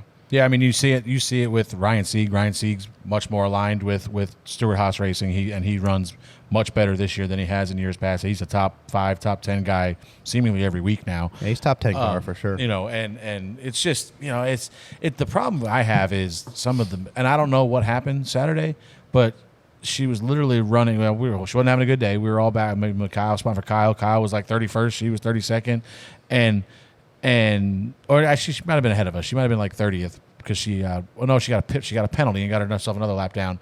But she goes in and wrecks running literally last, or last on the racetrack. The 92, who was not a lot of speed there. So I don't know what happened there, but that's the stuff that can happen. You know what I mean? Because now not only are you having a bad run, but now you tore up race cars, and we've always heard when I was growing up racing, like, if you tear the race cars up, we can't make them any better, because now we're fixing them. We're instead of spending the time of working on setup and trying to make your car better, we're just trying to catch up on fixing damage from the week before, and that's going to hinder your ability to get any better. So those are the mistakes that can happen, and like you said, it's the same deal as Cup. Once you get back there where you're going out early in qualifying, it's hard to dig out of that hole. And let's state the obvious: it comes down to money. Yeah, and you can't expect to go out and compete with a team that has $5 million a year in sponsorship when you're bringing $1.5 million. The only caveat I have to that is Brett Moffitt was much faster in that car last year. But he should be. Yeah, I agree. But he should be. But that car had speed. So did that car lose all of its speed? Is it Hailie? Is it I agree with you. Haley's a talented race car driver. She's won NASCAR regional series races. You don't get that. You don't do that by not having talent. She was in fast cars. Yeah, and she was in fast cars then. She was in the best. Bill McAnally Racing West Series cars are the best West Series cars there are.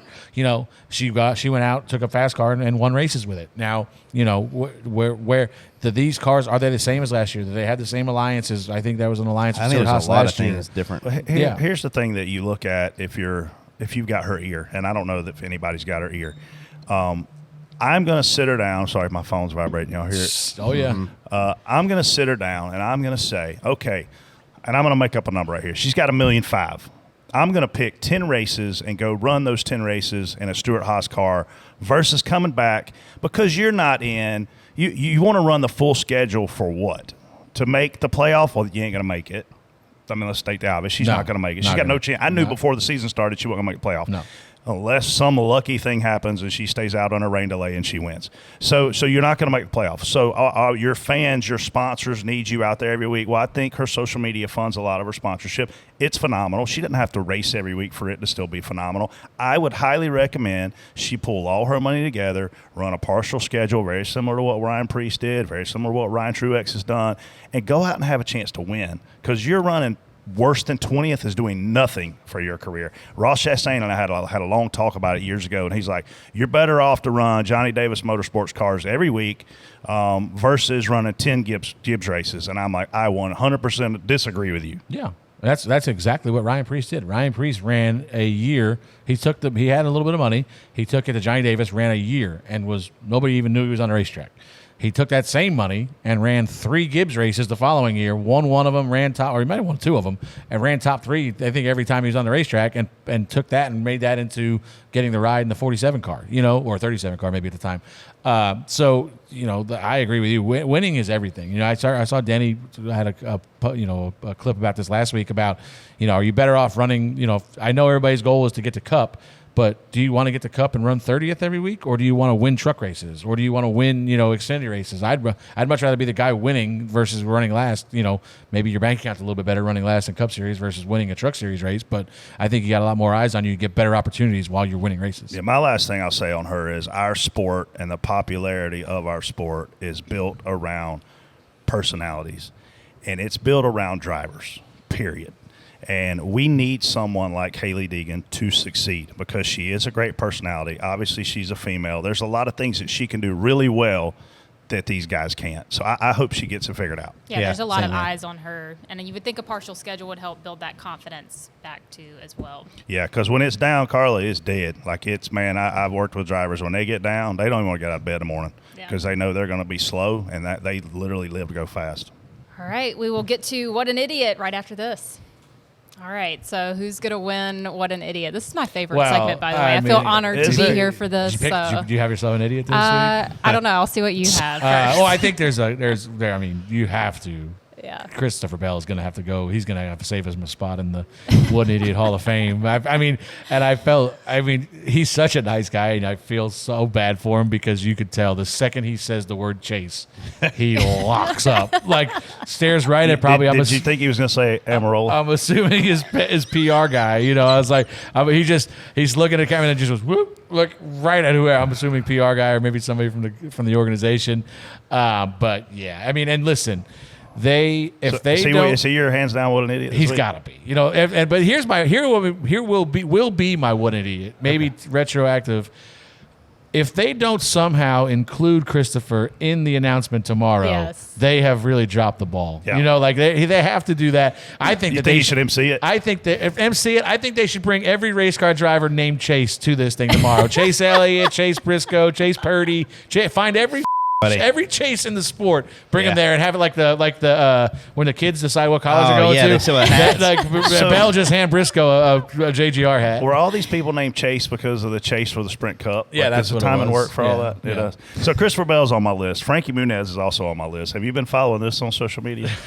This clown turns in his Avis rental car, and Avis is claiming he dropped the keys in the drop box. He didn't actually hand them to somebody, and Avis is telling him that he owes like $7,000 because they can't find a car. And it's an ongoing thing on social media, so he gets a mention. The that was sitting, and I don't usually have this many. I usually have one, Carla, but I'm pulling a Freddie this week. The that was sitting on the hot Indy racetrack up by the wall. Well, this guy. Where is this at? Oh, that was Laguna Seca. He's in Laguna Seca. He's in the corkscrew. He's sitting on the inside of the track at the wall taking pictures. He's a photographer or something. He's definitely he's worse than he's gonna die. That's how dumb this idiot is. The fans who left yesterday. I watched it full house, like you said, unbelievable fans up there. They came back on.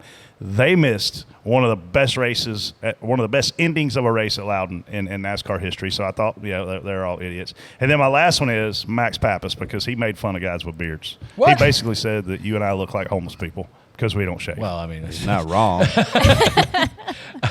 I got a buddy of mine that's driving down from his son runs the summer shootout, Steve Halpin, and he's having the nightmare trip of all nightmare trips. He had a medical thing a couple weeks ago that's preventing him from flying right now, so he had to go rent a car. And the only car available, he lives in Long Island. He's driving down for the summer shootout at Charlotte, and which, by the way, our friend Carla over here had a hell of a performance at the summer shootout a couple weeks ago. It almost flipped a bus over. But it was exciting. She did. It was up on his edge. What'd you say? Yeah, you had it up on his edge. Every turn. Well, like the Dukes of Hazzard. Every turn. Yeah. But so he rented a car, and all they had left, and TJ's going to know this, was electric vehicles. I don't know what kind of electric vehicle he got, but it only runs 200 miles on a tank. It takes 5 hours to charge it. So they said it's an hour for a supercharger. What's that 5 cost? hours for a regular charger. Is it a Tesla? I don't know. I doubt it. Shouldn't take that long. But he can run 5 hours 200 miles every 5 hours. So I think he was still driving. He left yesterday at like 4 o'clock, and he was still driving this morning from Long Island. So he's definitely a one idiot. I do have one honorable mention left, and I'll let TJ go. I found out yesterday that she's not here to defend herself. Oh, no. Casey, she poor mouse a lot. Acts like she ain't got nothing, right? You know what poor mouse means? Oh, yeah. I know, because you Yankees speak different I've never language, heard not that Southerners before, do. but You never heard poor mouth? That means they act like they broke when they not broke. Oh, she loves the poor mouth. Yeah, Casey's not broke. No, but she poor mouth. Yeah. She acts like she doesn't have, she's got a nanny. Really? Yes. I didn't know that. I met the nanny. You met the nanny? I met the nanny.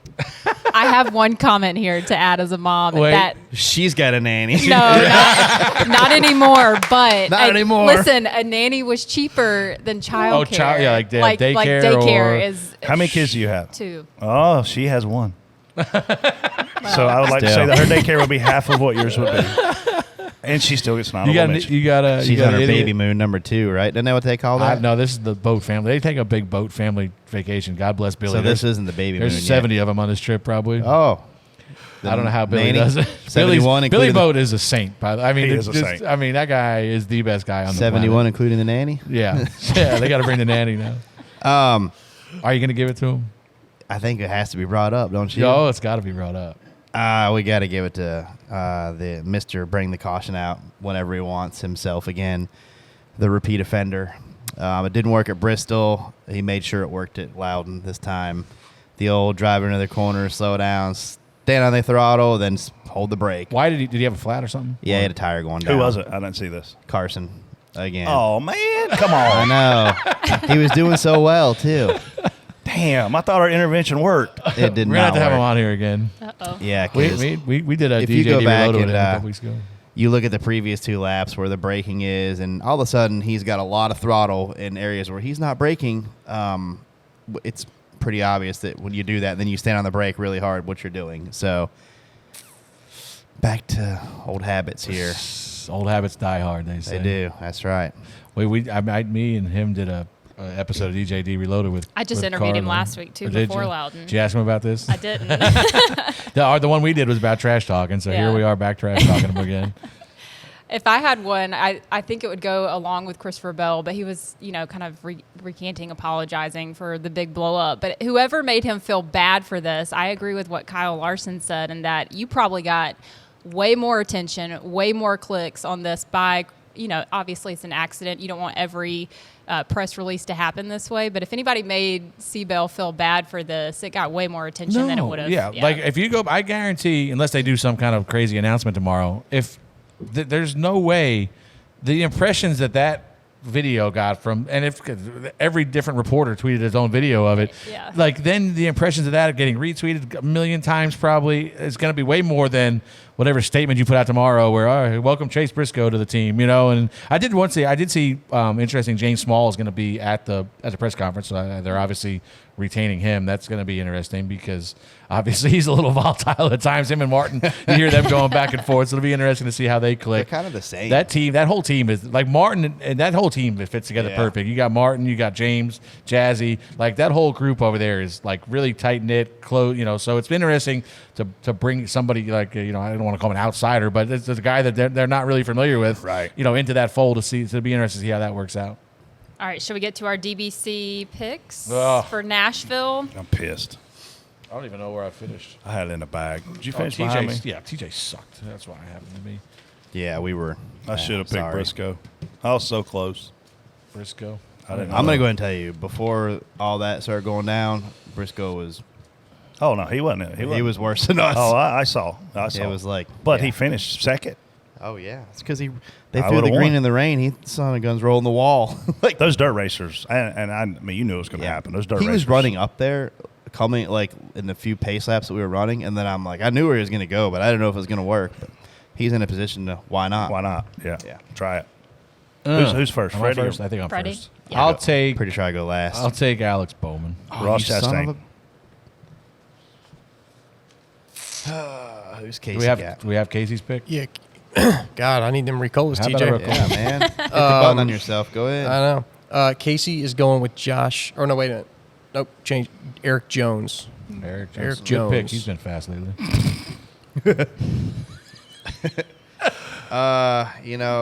TJ, congrats on the win. Your What fourth else? win of the year? What do we have coming up? No, man. Yeah, it's his fourth one. What do we have coming up? A lot of racetracks. Yeah, but Nashville, Chicago, Pocono. Indy, Daytona, Darlington. Darlington's I the really last wanted race, to take right? Bowman. Bowman was my guy. I picked him because it's Ally 400. That's The sport's rigged. Dang it. I'm gonna go with Daniel Suarez. Good pick. I mean, I'm laying up here. So it's Bowman against Ross. Yeah, Yeah. I'm gonna wreck your ass.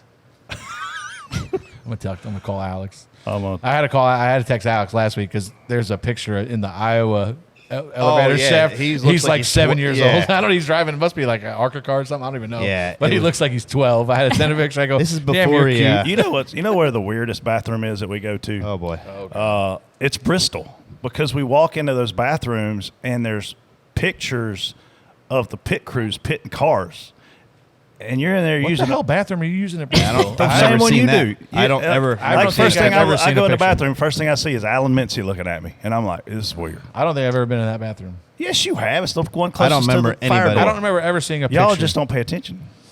Why? I don't tend to look around much in a Well, now, bathroom. everybody listening from now on, when they I've go probably into been a in there Bristol- more than any of us here. So I mean, You're laser I focused. tend to stay pretty focused on my own deal in the bathroom. Every man who listens to the show that goes to Bristol Motor Speedway is now they're gonna see what I'm talking about. It's Are you weird. talking about the one up in the suites or the one in the garage? No, I ain't talking about garage. I don't know. I don't know where that's You don't at. know where the Bathroom's garage at. is. I don't think you know where the one up in the suites is either. I don't know which one you go to, but I've never seen. I'm gonna maybe try to pay attention this next time. So Are y'all ready to burn up in Nashville this weekend? Woo! It's gonna I be mean, hot. I'm going early. I mean, I ain't going- burning up. I'll be going Thursday. I'm staying for a couple days. We're gonna hang out with our buddies, Chris in Georgia, Brian and DJ. You know Brian McDowell's old bus driver. You call him bus driver. So we're gonna hang out there on the lake for a couple days before we come back. So I'm looking forward to this weekend. I'm gonna need it. Sounds like after Hosford? Hosford. About 100 days, 100 degrees on the roof. So at least it's not hot. At least it's not, Good Lord, the roof's even hot there. 2 It's like years ago, tar. we had one drop out. Yeah. Oh. Yeah. Not me though. I got invited to a dinner at one of my favorite restaurants called Hall's Chop House, and it started in Charleston, South Carolina. I And now thought they've that got was one in in Nashville. So I'm Doug's looking been forward there, to I that. think. Yeah, Doug's been to that bathroom. I went to that restaurant. I shouldn't have told an inside joke right there. I hope Doug's listening, and No chance he listens. I but hope everybody in the garage walks up to Doug and asks him about the Hall's Chop House visit that he had. But no, man, it's Nashville's such a great town, and the track's 50 minutes from downtown. It's far. It Yeah, feels it's far. not super close. Yeah, but I mean, it's doable. Yeah, it's it not is. so far that you can't not It's not stay. as close as the fairgrounds. Yeah, and man, listen, it'll be packed. Downtown will be packed, and it's obviously going to be hot. Friday is a night race. Saturday is a day race. I think Day everything's race. yeah. It was night last Or year. Saturday night. Sunday was a night race or like Last an year, evening yeah. start. Right? 4:15 start on Saturday and a 2:45 start. It looks That's like hot on time. That's hot. That's hot. That's hot.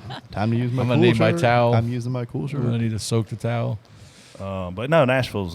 You can't beat going to Nashville. I do hope one day the fairgrounds gets a race. Me too. Freddie, if you get hot, just hug me. Just come over. TJ, Just start hugging me. Swap shirts with me. Can somebody please send me a picture of you two idiots belly to belly hugging? I mean, if we're cool.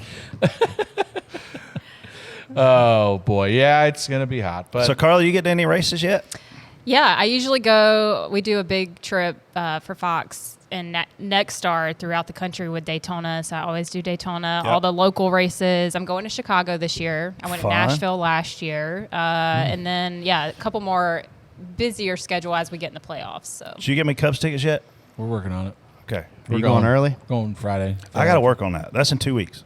2 weeks. Just Yeah. go Thursday. 2311 has a day there, right? Oh, they did last year. I don't know if they're. I think they're doing it again, but I don't. They don't like me. I don't like them right now. No. So They don't tell you anything. yeah, they don't keep me in the loop. I'm gonna go with my buddies. No, so I think we're gonna go Cubs game. Brett's got us some reservations somewhere for dinner. I think Saturday. You ever been to Gibson's? I have never. Oh, it's awesome. So we're gonna enjoy it. We got to do me and I think I don't know if it's been announced yet. Me and TJ are doing some stuff at the track Sunday morning, I think. Oh, yeah. Nice. So that'll be fun with our friend spotter Julie. It's gonna look like that movie. Well, you know, the the brothers. Yeah. The brothers. Three brothers. Brother bus tours. Yeah. Yeah, whatever. It's a bus. Next couple of weeks are going to be really fun. The schedules. Yeah. It's and leading into a couple off weeks, thank God. So can't wait, counting down the weeks to those. But yeah, I think listen, the one if there's any good things that come out of the being 100 degrees, it should make the racing better. It's usually whenever we get hot and slick, these guys got to be up on the wheel driving a little bit harder. So hopefully that's the case this weekend, and we see some good racing again. Clint Boyer wins the truck race this weekend. You think so? Calling it. Because you're not spotting it. Solid chance that helps him. Nothing holding him back. I mean, listen, Corey Heim's still the man to beat in that series for me. Him and Majeski, kind of these shorter tracks. But listen, if anybody can do Clint Boyer's probably his best track. Really? His Xfinity cars, man, I don't know the stats, obviously, but, man, he was really good there. Is there any concern that we're going to Nashville with Clint? Well, that's probably a good point. They probably should have ran this. He probably should fly in the day of the race and go straight to the track, because if he finds Roberts on Broadway or y'all are hanging out Thursday night. I know I'm not hanging out with him. But listen, I've seen him win hungover before. I've won with him. We were both hungover.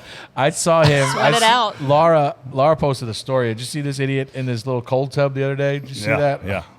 I hugged him in victory lane, Carla, and he says to me in my ear, he goes, "If these people only knew what the we did last night." Because it was supposed to rain all day. Oh. It did rain, right? It was rain shortened. It rained at the end, but it didn't rain all day. Oh, man. Those are usually the bad ones. You're breaking rule number 1 right now. You're telling on yourself. I know. Yeah. Well, I don't care. I'm retired, so is he. That's the good part. Cut the show. Cut it out. Hurry up. Cut it out. There was one time where, and I won't name any drivers, and I'll shut up and let us close this thing out, but there were 7 or 8 drivers. The owner of Dirty Mo Media might have been one of them. And they all got picked up on golf carts at Watkins Glen, and they rode around forever on the infield, on the outfield. They're having the biggest time ever. And they were the 7 slowest drivers the next morning in practice. Oh, There was one guy, no names mentioned. He was, 7 seconds off the pace his first run? 7 seconds. The crew chief, oddly enough, radioed up to me and said, "What did you 2 idiots do last night?" We were not at a race. We You're were at a telling on test. yourself again. I didn't name any names. We were at a test, and I said, "I don't know what you're talking about." The next run, we were 4 seconds off. The next run, we were 1.3 seconds off. Then we broke for lunch. We were P1 after lunch. We went to the top of the board. wow. Just took a few hours. Should have taken the morning off. That'd been a great idea. The best thing. There were some fun stories back in the day. You can't get away with that now. You used to could get away with it, and we're talking early 2000s, mid 2000s, but the game changed too much, and cell phones came out, which captures everything, and then you get fired. So yeah. All right, y'all got anything else? Ready to go? I think that's it. Well, I've seen a bunch of DBC fans this week. Same. I wish I got their names. They parked right outside the gate. I seen them there the last 2 years, and they said they got those tickets because of us talking about it. Remember, if you look out, there's that hospitality VIP parking they use there. that area. Yeah. And they said, you guys talked about this being the best deal in NASCAR on the podcast, and that's why we bought these tickets. It's $200 a day, $200 for the weekend, excuse me. And you park literally right behind the front stretch grandstands. That's easy in and out. And you can get in and out. There's a gate right there, easy in and out. I mean, it's for that price. That is the best deal in NASCAR. I didn't remember talking about it. I think he said you did. Maybe I wasn't here that day, but he said that that's a. They turned that into a good area, like a prime very area. usable. Yeah. That's for sure. So a lot of DBC fans in New Hampshire. Seen a bunch of guys up at the BFP of a party up on top of the X lot there at Saturday night. So.